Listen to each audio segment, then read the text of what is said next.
Hi everyone, in this video I will explain you how the DJI Action 4 works.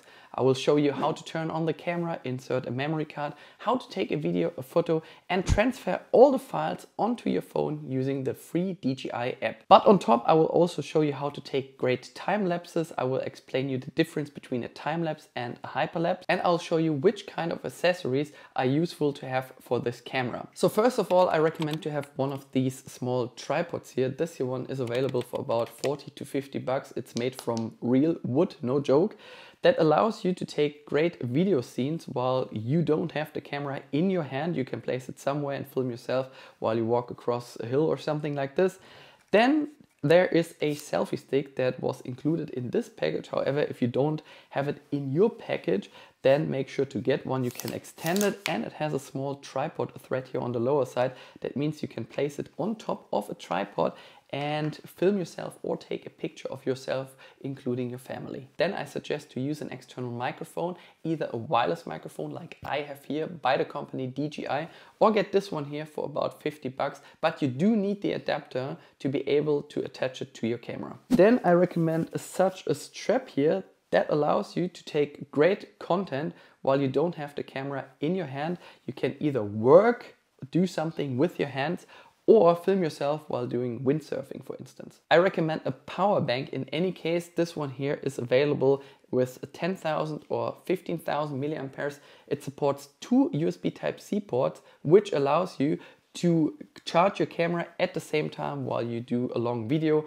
or a time lapse, and to charge all your three batteries with that triple charger here. And get a suction cup anytime you do something in your car or in a plane or something and you want to attach the camera somewhere to a surface like glass, for instance.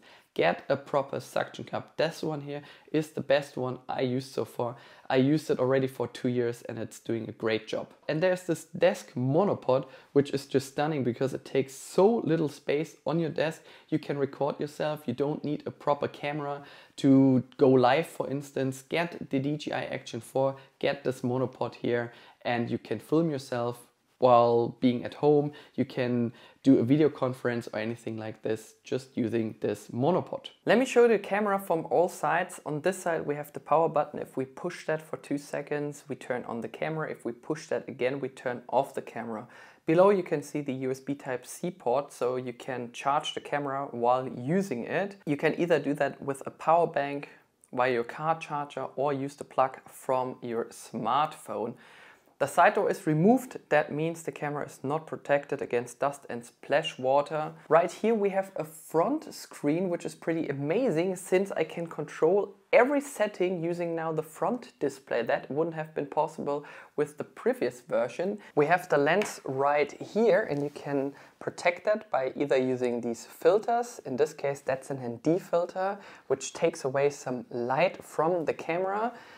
And to put this onto the camera, just do it this way, and to get it away from the camera, just unplug it like this. Super easy made. On top is our trigger button, so to start a video, push that button for a second, and if you want to stop that video, push it again. If you want to take a photo, push that button once. If you push that button for longer, the camera will turn on. It will start automatically to record a video, and if you push that button once again, the camera shuts off and saves that video. Here's the battery compartment. Push that button, slide this door upwards. Get the battery out by pushing at this ledge right here.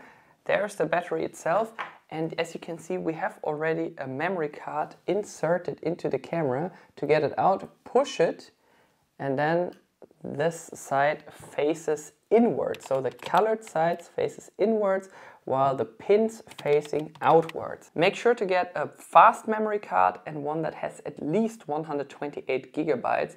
However, I can recommend to take more, like this 256 gigabyte, which is available in my front store, link in the video description below. If I push that card into the camera again, it's in there, it stays there, and it saves your files. The first thing I would like to show you is how to connect this camera to the app. Since you're using the app, you can download a new firmware, you can install it straight to your camera, you can download all your clips, you can adjust the settings and so many things, so I can recommend to use the app. First of all, I connected already the app with the camera, so I show you how it's been done from the beginning on. That's why I go to the settings, I scroll down and there it says Factory reset, confirm, restarting, resetting and restarting. So first of all, let's start the camera by pushing the power button here on this side. For 2 seconds, as you can see, the screen turns on, and that's the first window you see when you turn on the camera for the first time. So you need to select your language. There are so many in here. I will go for English. Then you get some short notes here, what to do and why. And first of all, as I told you, we would like to connect this camera now to our phone. That's why I scroll from the top to the bottom. First of all, I'm gonna adjust the brightness so you will be able to see something at least. And then I'm gonna take my phone, which is right here. That is an iPhone 13 Pro. The first thing you need to download is the app that is called the DJI Memo app, which is available for free. It's about 700 megabytes. And let me push on the app itself. Then you can log into your DJI account if you have one already. And as you can see, the camera is found straight away. Make sure to turn on Bluetooth and Wi-Fi. And as shown, it's giving you a connect button up here. Now it's searching and then the camera was found. Now you have a code down here, 4363, that matches exactly to the code that it's been displayed here on the camera. I say accept. I need to reconnect because I took too long, and now I say accept. Then it's asking me to join this Wi-Fi because the camera now is creating its own network, and that's what I would like to join.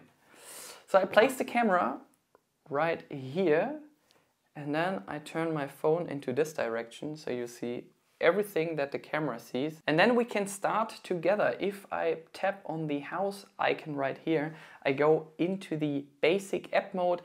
The device is at the moment connected, that is the camera. I do have an editor right here. There's also a new one, that's an AI editor. So if you're not familiar with video editing, getting some music onto your clip, or how to trim and cut some files, there's no worry at all. Make sure to tap on the AI editor and this is helping you out. Let me go back to the device, which is right here.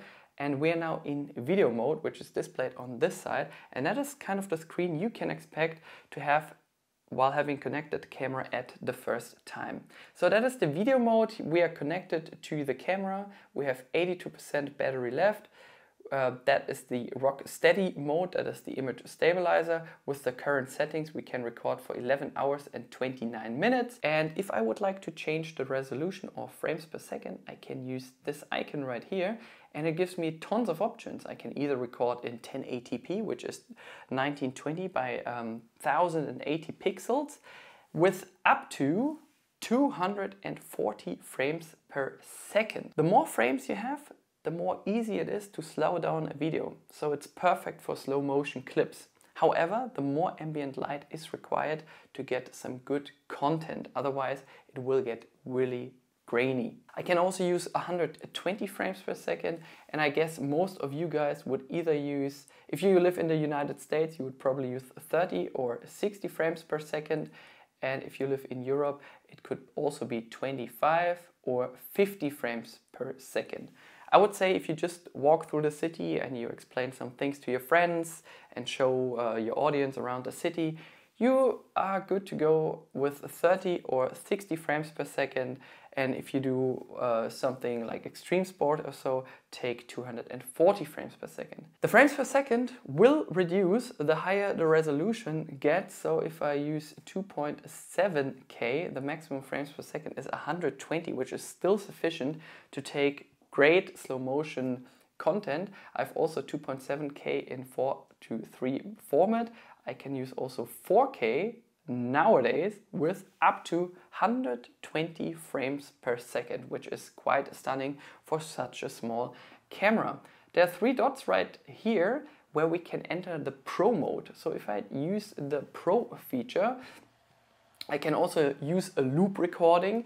A loop recording is something if you are unsure if you can get the stunt done, for instance, right now, and you don't want to have an infinitive video or until the memory card is completely full, just use the loop function and then the camera will only record an endless tape for this time you have selected. Could either be 5 minutes, 20 minutes, an hour, or max. In this case, I don't use it, that's why I leave it field of view, so I can change that.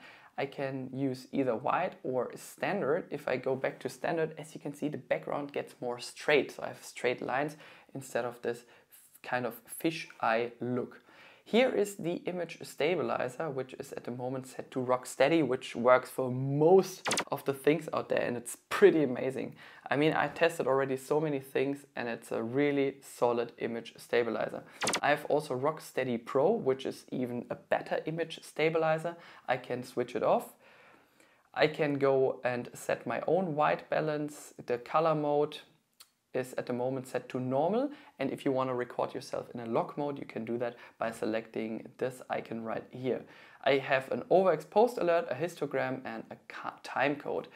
If you don't require any of these settings, you can leave the Pro mode by deselecting the toggle switch right here. If you change the resolution and the frames per second, the time that you're able to record is changing as well. So with the current settings in 4K 120 frames per second, I can record for 3 hours and 16 minutes.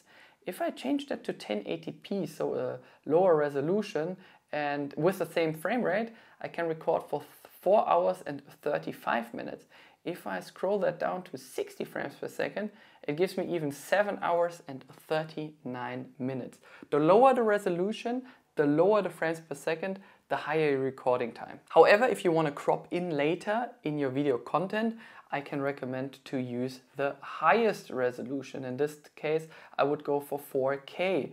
And in this case, I'm recording with 30 frames per second. If you want to start recording a video, push that button here and the camera gives you a little tone there. And now we are recording a video with some level indications of the audio right here. If you want to stop that video, push that button again.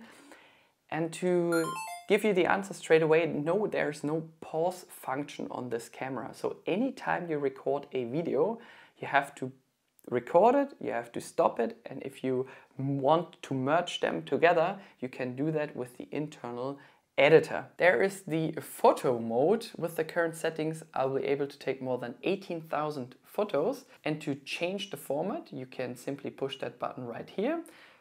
Either 4:3, which would have been standard, or 16:9, which gives us even more photos, more than 26,000. Let's stick to 4:3, which is like the normal thing that most cameras out there are using.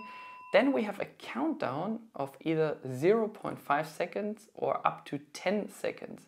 If you want to place the camera somewhere around because you want to take a picture with your family, you can do so, push the button, and then you have a timer function and the camera takes a picture. You also have a zoom on this side here. The image quality doesn't get better by doing so. It's just a digital zoom. Keep that in mind. If you want to turn off the countdown, scroll that to the left, select off, and then you can take a simple photo. If you want to go live, make sure you connect either to your Wi-Fi network at home or use your mobile data. Then you need to log into your account like Facebook or YouTube, for instance, and then you can set up your camera, for instance, on a tripod or something like that, to go live. Slow motion, that is a video. All of you know what a slow motion video is. The camera takes a clip, but it's reducing its speed by itself, by the way. So if we record a video with a resolution of 1080p, I can slow that down 8x. That is a lot. And that's how it looks like. In 1080p, I have two options, either to slow it down by 4 or 8x. In 2.7K, that will reduce. I can only slow it down to 4x. And in 4K, I can slow it down also 4x, so 4 times the speed, which is a lot for an action camera. That would have been impossible a few years ago in 4K, but it also takes a lot of memory. Keep that in mind, and the camera may get hot while doing so. It's a great feature for every outdoor activity like extreme sports, water, skiing, snowboarding, and anything like this. If we type on these 3 points, again, I can go into the Pro mode. I can select a different field of view. I can enable a grid, which is already there. I can switch it also off. It's just a help for myself to align the camera to specific points, for instance, like the horizon. And if I go into Pro mode, I have all the other settings like in video mode. Time-lapse, one of the best things that these action cameras nowadays offer. The resolution here is on the left side, 1080p, 2.7K or 4K. To be honest, if I would be you, I would always go for the highest resolution while taking a time-lapse, since it's taking less memory anyways. The Pro mode is available down here as well. And the important part starts right here, because from here on I can select a duration for the time-lapse and an interval for the time-lapse. So if I would like to leave it to infinity, I would scroll to the left and select this 8, the lying 8. And the maximum is either 5 hours or infinity. That means until the battery dies or the memory card is full, whatever happens first. So if I would go for 1 hour by an interval of 2 seconds, I would get a video which is 1 minute long. If I select an interval of 3 seconds, I would get a video of 40 seconds. By the way, if we are recording for 1 hour. If I select now 5 seconds as an interval, I get a video of 24 seconds. And the last example, 10 seconds, would give me a final video of 12 seconds. So you don't see what was going on the last 10 seconds before, you only see what was the camera recording at 10 seconds. In general, I would say the rule is the quicker something is happening, the shorter the interval. Getting some ingredients together for your vegan breakfast, I would go for a short interval, let's say a second. If you build a house, I would go for a long interval. The longest one on this camera is 40 seconds. And if you're unsure how long it takes today to build up your house, I would leave this to infinity. So the camera is either dying because it doesn't have any power anymore, or the memory card is full. Then there's this next feature called Hyperlapse. I love hyperlapses. A hyperlapse is a video which is just played back faster. And you have also a couple options right here. Either you leave it in 1080p, which is the resolution, and you play back the video 30x of the original speed, or you record in 2.7K, 4K, and you can select a different speed right here. The difference between a time lapse and a hyperlapse is that a time lapse is something for stationary things, so recording a sunrise, a sunset, building a house or something like this. And a time lapse is skipping the frames in between, as shown before. So if I have chosen an interval of 10 seconds, the camera only takes a photo every 10 seconds, while on a hyperlapse I record an entire video which is just played back the speed which I have selected down here. Could be either 5x, 2x, 10x, 15x or 30x. So that is something that is good for motion. So if you are in motion, I would go for a hyperlapse. Walking from A to B through the Central Park, I would go for 5 or 10x. If you drive from Los Angeles to New York with your car for a couple days, I would go for 30x if I would like to play it back much faster, and it's not skipping any frames in between. That is important. So you have everything on your tape and it's just played back faster. Here are the clips that I took already. How did I get into this menu? Just push album right here. If I don't like these last few photos or videos which I took with you together, guys, I can select them and delete them from the memory card of the Action 4. That was the video we took together. And the camera gives you a little tone there. And now By the way, the internal microphone is so damn good. Really, it has become really nice. I can mark this clip here, for instance. If you were on vacation and you're flying home with your 512 gigabyte memory card and you want to sort out already some clips or photos that you may use later on for your video project, you can mark them right here to use the time efficiently in the aircraft. I can download the clip onto the internal storage of my phone, and from there on I can share it with friends or share it straight away by using the icon right here. Make sure you're connecting then to a mobile network or to your Wi-Fi network. Here are some other clips. I was in a supermarket and I took like a video of some bottles standing there around. That was in 4K, by the way, normal speed. And the image stabilizer is so nice. And it's giving you a little note right here. It says low res preview. That means once it's downloaded, it's in full resolution and not on a low res preview, because at the moment it's constantly streaming and the camera doesn't want any interruptions. That's why it's giving you a low preview, low resolution preview. And if you would like to do any video editing straight on your phone or tablet, you can go into the AI editor or use the normal editor right here. It gives you tons of templates that you may use. Even if you're not familiar with video editing, you can start straight away from here. Let me show you guys how to control the camera by not using your phone, because if you go skiing or something, you might want to use it just with your fingers, or if you're in the water, you might not take your phone with you. It's pretty simple, to be honest. So we are now in video mode, recording at the moment in 4K 25 rock steady. That is the image stabilizer. Right here is the battery symbol. By the way, I tested now this camera for 2 days and the battery life is so damn long. On the left side we have the SD symbol that turns red once you have no micro SD card inserted into the camera. Let me slow down the brightness.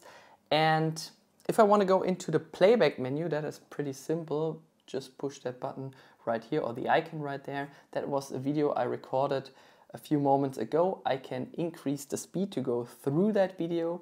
I can mark it as one of my favorite videos. This video was recorded in 4K 25. Here is the time. And if I select this icon right here, these ones are multiple clips and photos that I just took. I can delete them, or I can mark them together.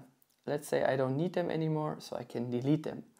If I want to mark them, nothing easier than that, just push that button right there. It was taken in 4:3, and to go out of this menu, I can swipe from the right to the left. Let's stay here in video mode very quick. You have these two bars here on the right side. You can go into the Pro mode by pushing the Pro button. I can select a new exposure, the white balance, the field of view. I can select a different color profile, or I can go out of the Pro mode by tapping again once on Pro. I can zoom into my video. That doesn't enhance the video quality since it's just a digital zoom, so it's not an optical one. And I would only use that for minor adjustments. So if you think, the camera is just a bit too far away and I don't want to see that kind of background there anymore, push that 1x right here at the lower side, and then you can zoom in to adjust your video. I wouldn't use it too many times since you have only one lens, and as I said, the video quality doesn't get better by doing so. If I want to change the resolution, frame rate, I tap on the 4K symbol right there. It might be 1080p on when you turn on the camera for the first time. So I can select a new resolution. I can select a different frame rate. The more frames per second, the more easier it is to slow down your video for a slow motion clip. However, you need more ambient light, otherwise your video might look super grainy. If you want to take a loop recording, as discussed before, you might use the loop duration, let's say 5 minutes. You're on a half pipe, you do some skateboarding, and you don't want to record this infinity video for 20 hours where just the last 10 seconds where the moment where you actually made the stunt possible. So I would go for a loop recording. So what the camera does, it takes an infinitive video of only 5 minutes. And if you're done and you made that good stunt, simply push that button once again to stop that video. So it will never be longer than 5 minutes. For this demonstration, I leave it off. If I want to change the resolution, most of the time I'm recording in 4K 16:9. I live in Germany, so I take 25 frames per second. If I want to have a more fluent video, I take 50 frames per second. And if I would do extreme sports, I would definitely go with 120 frames per second. RS on the top right stands for rock steady. That is the image stabilizer, which I can turn off. You have more field of view, however you have no image stabilizer anymore. If I use rock steady, the camera crops in a little bit, and that works for most of you guys probably out there.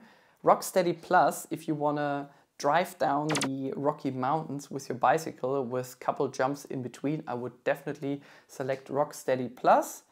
And if you're flying in your aircraft and you have attached this camera to the front screen of your plane and you want to keep the horizon level while flying turns, I would take horizon balancing on. However, for this demonstration, I keep it in rock steady. To switch the mode, I would push on the icon on the lower left side. I'm now in camera mode, recording in 4:3. That is a photo. I can go here into the playback function to go into the Pro mode. I can select Pro, where I can select my own exposure, white balance, JPEG plus RAW, and the field of view. Most of the time I would probably go into Pro mode. I would select JPEG plus RAW just to be able to do some more photo editing using, for instance, Adobe Lightroom, and I would select the exposure to auto. I can zoom in here as well. As I said, it's just a digital zoom, so the image quality doesn't get better by doing so. We come to this point in a second. I can go into slow motion, same menu as in video mode. However, you have less options in regard of frame rates. The maximum resolution for a slow motion clip is 1080p, and it slows that clip down by 4 times the original speed. If you go to 1080p, it even slows that down by 8 times, which is pretty amazing for such a small device. However, your camera may get hot on hot days or after a certain amount of time, because it's a lot of data to save. Then you got a time-lapse mode as well, and that is pretty amazing because I can switch in the time-lapse mode between a hyperlapse and a time-lapse. Let's stick to hyperlapse here very quick because we have discussed that before. So I either leave it in auto, I playback the hyperlapse by 2x, 5x, 10x and so on. So driving in my car from New York to Los Angeles, I would probably stick that camera to a window with a suction cup, and I would select a 30x, and as discussed before, the camera doesn't skip any frames. While on a time lapse, it's skipping frames. Anytime you put your camera on top of a tripod, I would take a time lapse. And you have also a night time-lapse function, which allows you to expose for longer, so the camera doesn't need to take a higher ISO, and therefore you have a better video quality. You have also some presets right here, for instance, sunset or clouds. For instance, if I want to take a time-lapse of the sunset, it's giving me the advice to do so by 1 hour with an interval of 3 seconds. If I go to custom, it gives me a small note there, swipe up to set parameters. And right here, you're inside the menu that we had on top of our smartphone screen. So for things that are happening really fast, I would take a short interval of, let's say, 0.5 or even 1 second. If I do something that takes a lot of time building a house, I would take a longer interval. The duration is set now to infinity. And if you put the ingredients together for your vegan breakfast, I would select 1 second and a duration of 10 minutes, and that gives me a final video length of 20 seconds. This icon indicates that we are in time-lapse mode, and these two times are indicating that we're recording a time-lapse for 10 minutes, and that gives us a time-lapse video of 20 seconds. There's also a different way to change modes. Either use your phone or you use that button here on the left side and hold that just very quick. I push that again. C1. Then it gives me C1, photo, video, C1, So I can jump between those modes by pushing this button right there. And what C1 means, I'll show you that in a second. If I swipe from the top to the bottom, I have this icon right here, and that says C1, because you can save your settings in a custom preset. That is pretty amazing. For instance, I can delete this also, or I can review what I have saved there. So C1 was a video in 4K, 16:9, 25 frames per second. I used Rocksteady mode with auto white balance. I can delete this preset if I don't need it anymore, or I select a new preset. In this case, we are now in video mode as well, as before. And if I go out, I'll show you how to change this. Let's go to slow motion. For slow motion 4x, 120 frames per second. If I swipe from the top to the left, I select C2. That gives me now a slow motion video, 16:9, 4x, so 120 frames per second, and auto white balance. I confirm that. C1. If I push this button right here again, C1, C2, photo, video, C1, C2. C2 is now the slow motion preset that I have just saved. Not save a new one. That is the quick switch. This one here is called quick switch. I can disable the voice prompts. So anytime I do this and I'm switching modes, it doesn't give me the lovely woman voice anymore. I can switch it back on. And I can also select what kind of quick actions I would like to be displayed in there. So I can also select the slow motion, video, time lapse, hyperlapse, playback, and so on. I just keep it as it is for the moment. Here I can select a new brightness level for my screen. The lower, the longer your battery life. This is the orientation lock, so the camera will always record in the orientation it is selected at the moment. So I'm in landscape mode. It's not upside down or anything like this. If I turn it the other way around and then I enable the orientation lock, it will stay in the position and it's not flipping the video during playback around. I can lock the screen. This is voice control. And this icon right here is the full screen on the front mode. So at the moment you can see that I'm recording myself. That is the photo mode, by the way. Let me change that to video mode.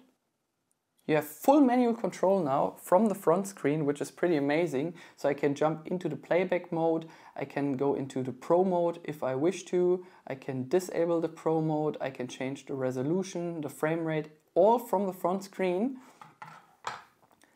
And to unlock this screen again, I have to swipe from the bottom to the top. And let me show you what this does. Full front screen mode on gives me now the entire scene that I'm filming. So that would be my final video. Otherwise, it crops in a little bit just for a demonstration purposes. However, the video is recorded anyways in 4K 16:9. Voice control. If you go on the settings, you have voice control, which is now enabled. Unfortunately, there are only 2 languages at the moment. Voice commands. And there are a few voice commands that might be useful for you if you're skateboarding or skiing or anything like this and you don't want to touch the camera because it's already connected to your helmet or anything like this. And then voice control becomes in quite handy. Take photo. Start recording. Stop recording. Make sure you only use these voice commands which are written in here. It's not going to work if you say camera start recording, camera stop recording. It's not working. Make sure you use the precise voice commands which are in here. To disable voice command, I can either use this toggle switch or I go back and use this icon right here. Snapshot is pretty cool. I'll show you what it does. Let me select video here for a moment because I think most of you guys have this camera for recording a video. So the normal way I shut down the camera is by pushing this button right here at the side. It turns off and that's it. If I want to turn back the camera on, I push that button here for 2 seconds. Let's say I see something and I want to record straight away without dealing with some buttons or modes or anything like this. I push the record button on top for 2 seconds.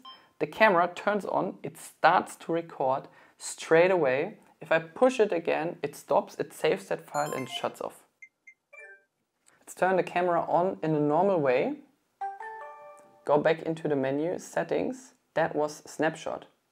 And let's assume you always want to record slow motion videos.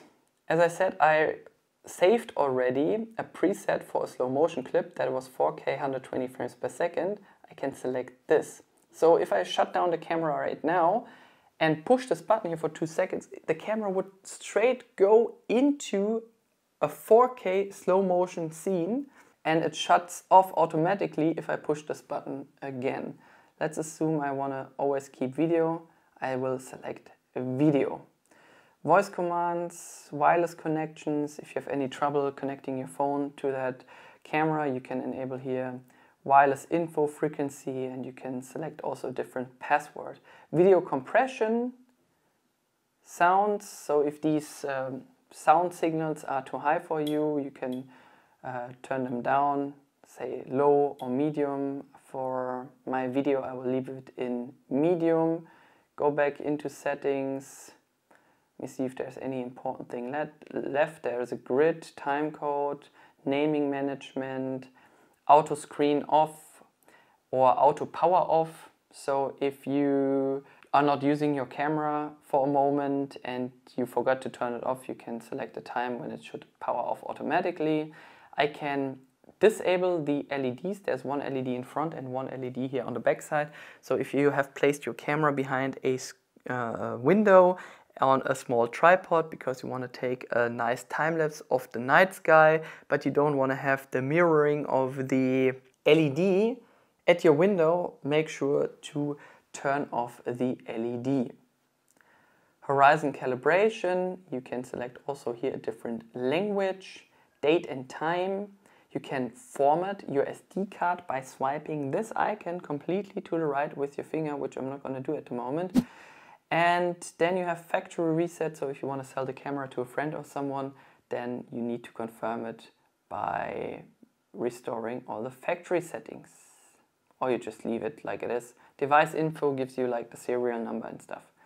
Yeah, that was the Action 4. I hope you enjoyed watching this tutorial. If you do have any further questions, please make sure to leave a comment below.